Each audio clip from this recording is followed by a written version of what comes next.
Hi folks, Dino Bob here, back in the Sauriarium. And today's video is a speed build for building. I know maybe not the most popular with you, but this is sort of a centerpiece building in the early part of the park. And I do have video of some of the construction of it. So this is intended as a sort of junction location.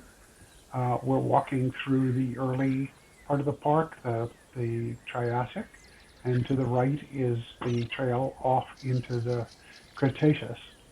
Um, so this is intended to provide stairs to go up the elevation change that you can see to the right there on the path, and also to the left of this building. As we start the look at it, you can see I constructed the main shell of the building and put in the stairs because I wanted to check and make sure that the guests would use it and be able to take those stairs up to the upper level. Obviously, our handicapped guests cannot take those stairs usually, so there will be elevators as every bit as functional as the actual handicapped guests in the game. And that's what we'll be seeing as part of the build. So that gives you a general idea of where it's situated, a little bit of teaser of some forthcoming stuff in the background. And this is the elevator shaft area that I'm putting in now.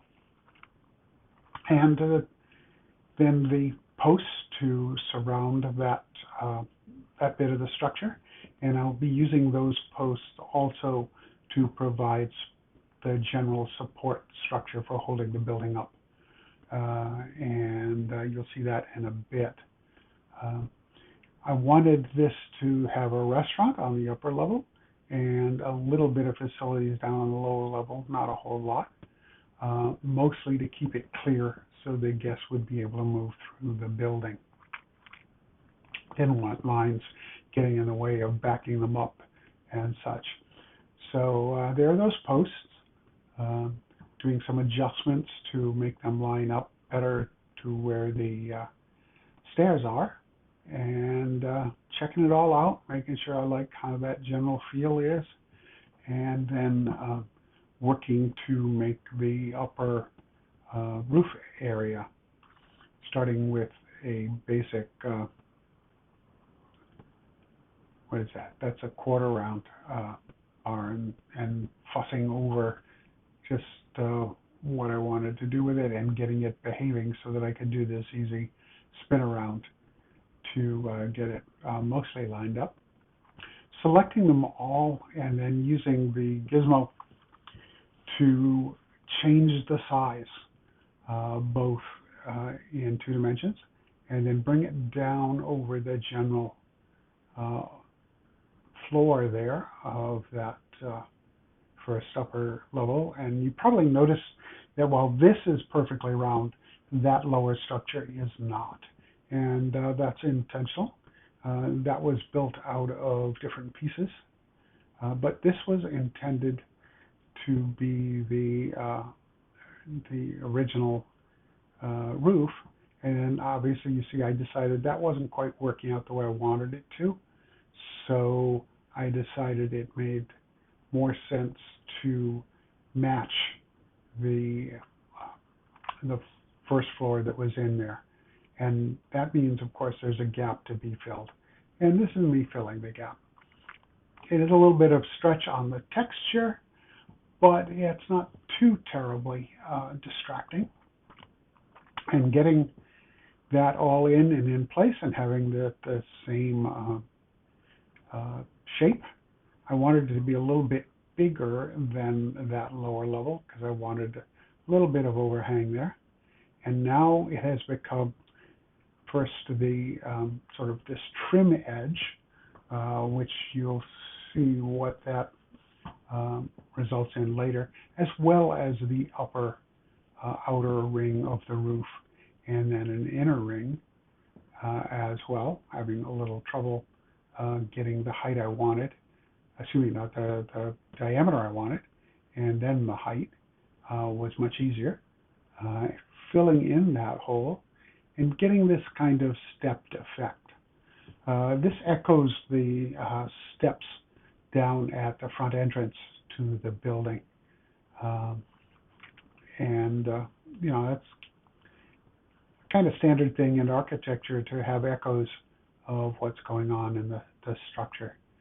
A little bit of fussing to get the kind of proportions I was hoping for, as one often ends up doing in this kind of build, getting it to work just the way you'd sort of have in your mind's eye. And sometimes you do, and sometimes you don't. This time it worked out pretty well. And you can see I'm setting up to take advantage of the fact that I've got this sort of extender there that you saw me putting in on either side where the stairs come up from the lower level, and making it into an architectural feature. Since that texture doesn't quite match, as I mentioned before, I decided I would just go ahead and take a bug and make it a feature by changing those sizes a little bit, and making it clear that it's deliberately not the same. And this is the sort of the dome. I wanted it glass, but I used the other one so I could see it better.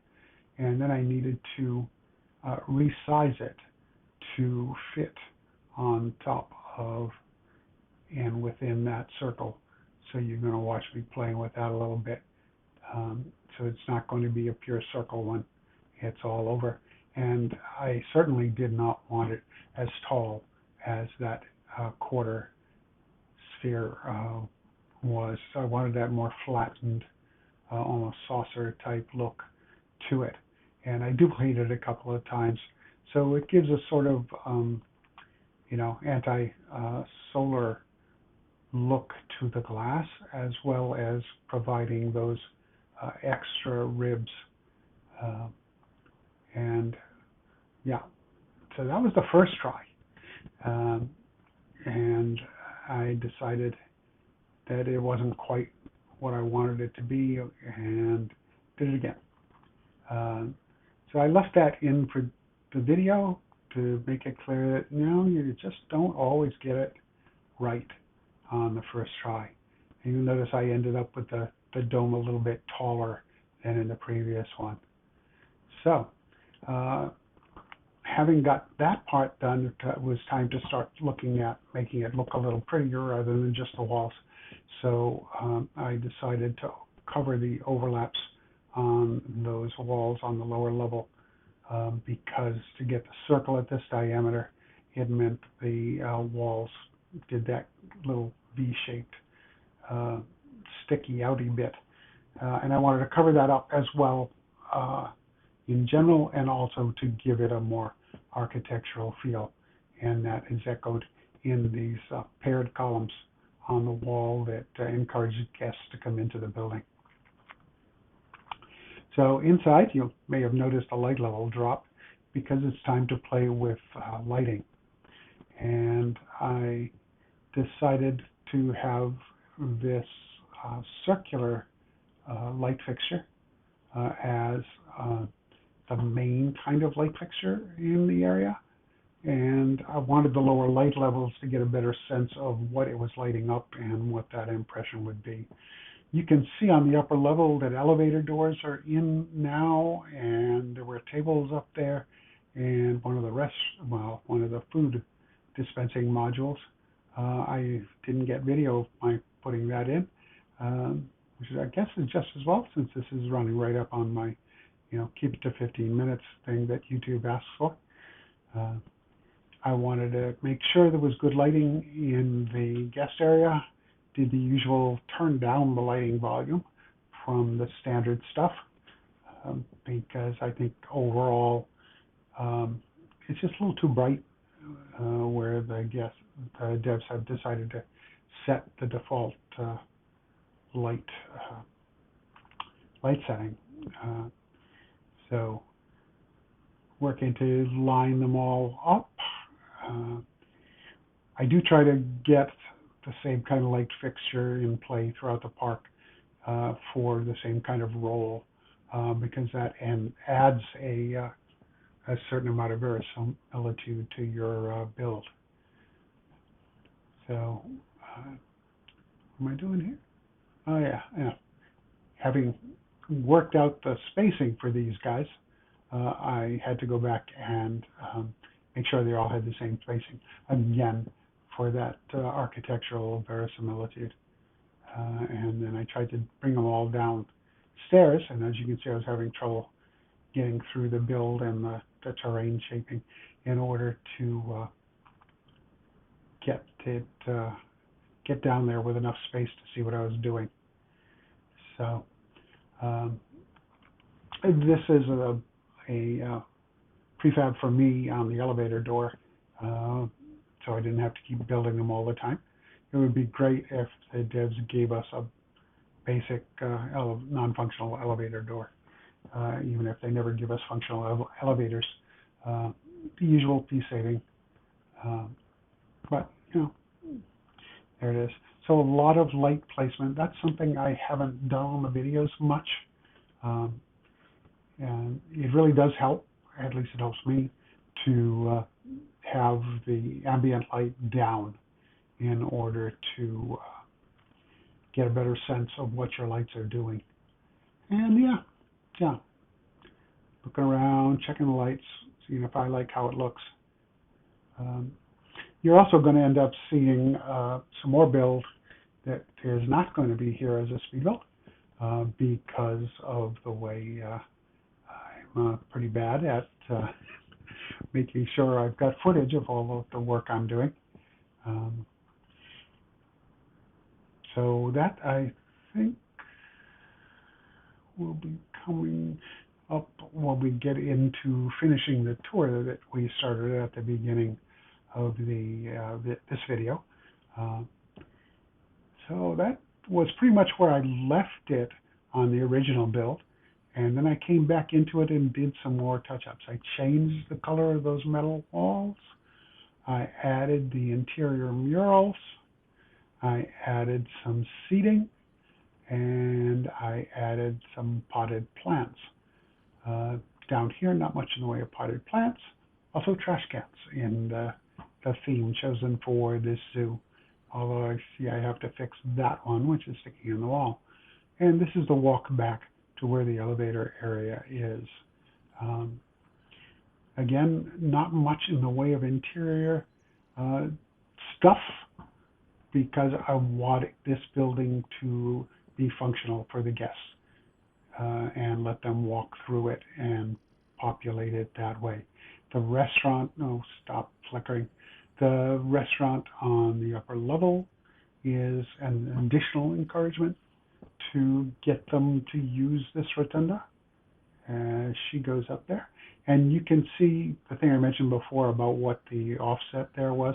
You can see the glass wall to keep our guests from falling out as they view the park from up here, with the hotel in the far distance, the Triassic in the near distance. And if we walk out and around, I'm not really good at walking on a curve. So little fits and starts here as I get organized. There is the food module, and go over here, don't walk into the plant, and you can see the two Psittacosaurus habitats from the last video. So that's pretty much it, I think. So I hope those of you who are more animal oriented haven't been too bored on this little bit of tour. This is the backside of it, which leads, as that woman is going, toward another portion of the park, which will be in upcoming videos. And the usual aerial view. I modified the plants up there as well from something that's pretty cheesy to the really nice plant walls that the devs have provided us with. So thanks for stopping by. Like, subscribe, comment, the usual stuff. I'll be seeing you in another video. Until then, be kind to each other, take care of yourselves, and I guess it's bye for now.